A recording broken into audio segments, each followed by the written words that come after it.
Imagine how bold these men were when they landed on the shores of the United States in New York City, and then they made the long trek halfway across this country to a place called Indiana. And they were going to establish schools where there was nothing. That was bold. That was seeing something that was not at all present. Buildings needed to be built, so bricks had to be made, and nothing got in their way. But then they decide that they're going to build a college. And this is back in the 60s. And what a gigantic step of courage that took to decide that they were going to build a school. All buildings came up at the same time. They were ready in the fall of '66. So we had about 49 people. You say, how do I know all this? I've lived it. It's their ability to see and fight for and be bold enough to fight for a cause much bigger than themselves, one that will long outlive their own blood in the bricks. That's sort of the ethos of the college, to be workers, to be in the mix of creating. The foundation of this place was a small little college run by the brothers, almost exclusively by the brothers, for teachers. Okay, that's how it started. Why not let lay people come and join us here? Can we also have women take classes here? Well, why not? Nobody gets lost here. We have a certain hospitality and spirit that exists throughout this campus, and it's just something extremely unique. How many colleges do you go to where the president knows your name and can remember your name and engage a conversation, remembers where you're from? It makes you feel known and supported. Dr. Michael Griffin was one of my professors, and my full name is Juan de Dios Constantino Lara. I'm very proud of my name, but one thing that people never hear, by and large, is my middle name. When he called out my name in class, he goes, Juan de Dios Constantino Lara. And I had never heard my whole name called out in a class, even to this day.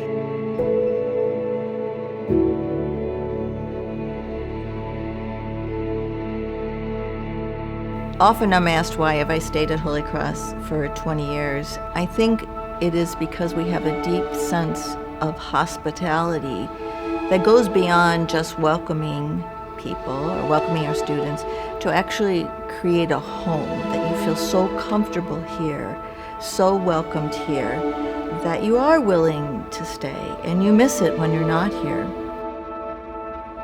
David had a very unusual experience when he was here. He started getting some terrible headaches. They discovered a tumor. The doctor suggested that David maybe take a year off, and he said, no, I'm graduating with my class. Holy Cross said, if you want to graduate, we'll help you graduate. So he came back, and he was wounded. You know, he was limping. And the professors and the administration worked with him, didn't let him cut in corners, you know, but gave him extra time and spent time with him with tutors and all that, and helped him get him across the finish line. He graduated with his class. There's a saying I love to use. You do something for me, and I'll be really grateful, and I'll return the favor. You do something for my child, I am eternally grateful. My husband and I truly love this place. It changed my son's life. It made such a difference for him. He just blossomed when he came here. The love, the genuine love and care that faculty and staff give to their students, the genuine love and care that students give back to their faculty and staff and to one another, and then ultimately, what helps me to go to bed at night and what I thank God for every day is that I know that they're going to go into the world and do the same thing. What Basil Moreau and the French intellectual Renaissance meant by heart was that human capacity to integrate knowledge, skills, experiences into a whole so that it can create and sustain one's person, one's body, the body of a community. So I think the courage to act is really the telos of our academic mission. The courage to act comes in where it may not always be the easiest, and it may not be the most popular thing to do, but it is the right thing to do.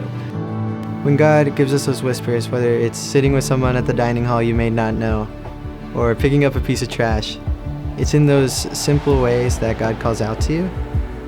And when it comes to the courage to act, it's responding to those ways God calls to you.